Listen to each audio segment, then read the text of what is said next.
One of the biggest games at E3 this year was BioWare's Anthem. Fortunately, I was one of very few to get hands-on time with the demo. Before we start, I must disclose that my travel and accommodations were provided and paid for by EA to attend EA Play.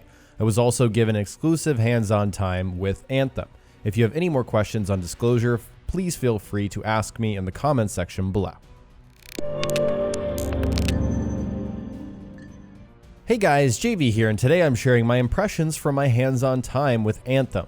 Before we get into that, just heads up, you can find daily streams of the newest games, as well as commentaries just like this on my Facebook page. So be sure to check out the link in the description below and stay tuned for tons of awesome content.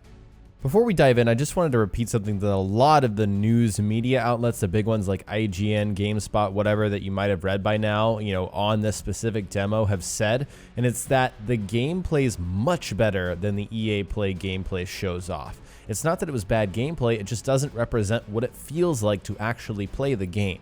So I'm going to take you step by step through the demo that I got to play, which was around 20 minutes long. Just like the demo that was shown on stage, I started in the Strider, this giant mechanical vehicle driven by the freelancers. This is like a mobile outpost where you can customize your javelin and initiate quests and do other things. So I talked to this friendly NPC and began a quest called Scars and Villainy. The goal was to stop enemies from creating acid-based weapons.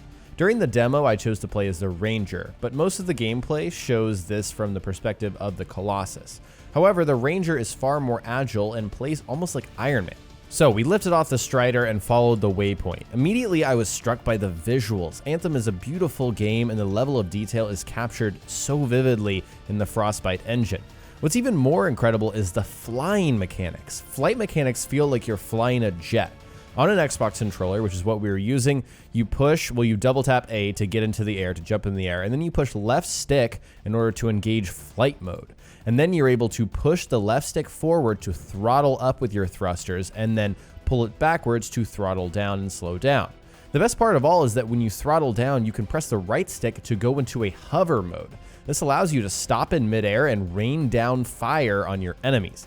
It's all extremely fluid, intuitive, and feels like a dream. After the first bit of flying, there was a few combat sections. I'm not going heavy into combat specifics, I think I'll do that for another video, but Anthem plays like most third-person shooters with an emphasis on abilities. The Ranger suit that I was using has a frost grenade ability, which I used in tandem with the wrist rocket ability. So there's two primary abilities and then an ultimate ability. Very much like Mass Effect, you're able to apply elemental effects as a primer ability and then detonate them with another ability for combo bonus damage. So I would apply the frost effect and then detonate it with the wrist rocket.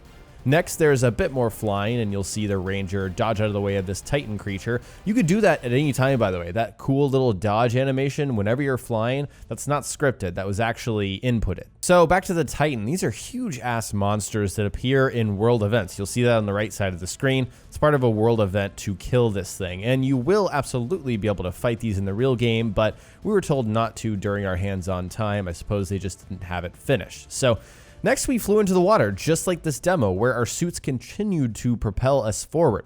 The producers told us that underwater is used more for exploration and getting into new areas and kind of going down. That was a big theme in this gameplay demo. You're always going down, down, down. After swimming a bit, the demo skipped forward in the interest of time to this narrow corridor. And then, just like the gameplay, our Colossus pulled out their shield and ran through these proximity mines, absorbing all of the damage in the process. Progressing forward, we jumped and flew again into another open area that revealed a Shaper relic. Our next objective was to gather echoes, these tiny balls of light, and deliver them to the relic.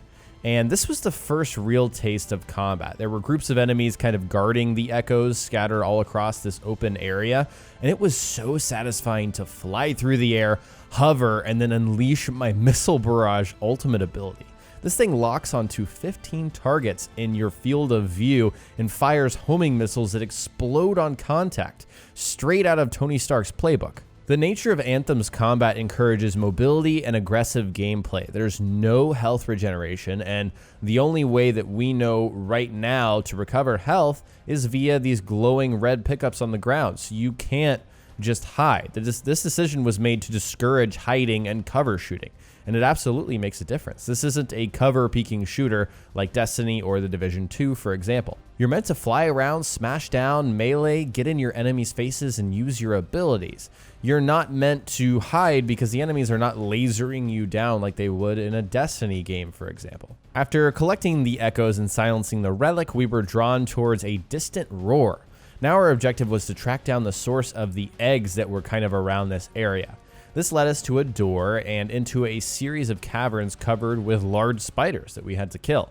Eventually we made it to a large open cave where the giant spider boss dropped down. In the gameplay shown on stage and what you're watching now, this is where it cut off. You didn't see anything else, but I got to play the full boss fight. So this huge spider was very much like the end boss of a Destiny strike, for example, but actually a unique enemy model with unique abilities. Imagine that.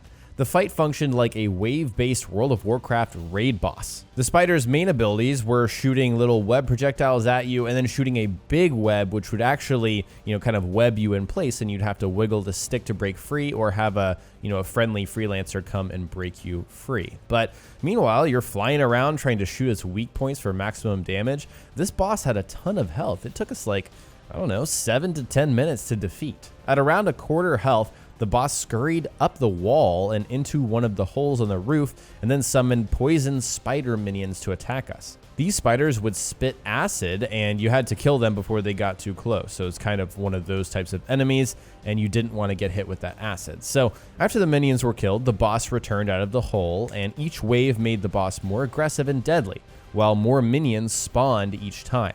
Finally, we defeated the boss and collected our shiny loot on the ground. Big things to note about the hands-on. Playing the Ranger legitimately made me feel like Tony Stark. I was missile barraging, grenade throwing, wrist rocketing, and shooting in between cooldowns. The Ranger can also dodge and press the melee button in midair to perform a ground pound. The Ranger's suit feels light, fluid, and extremely fun to fly around with. Transition between flight, and combat, is also really simple. You just jump up, you double jump, click the left stick to launch into flight mode, and then when you want to land, you just click the left stick again to stop the flight mode.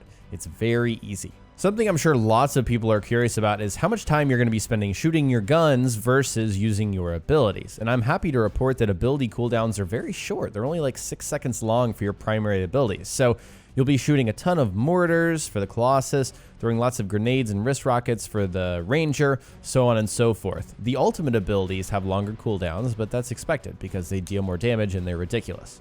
One last thing, there was zero loot or inventory footage shown.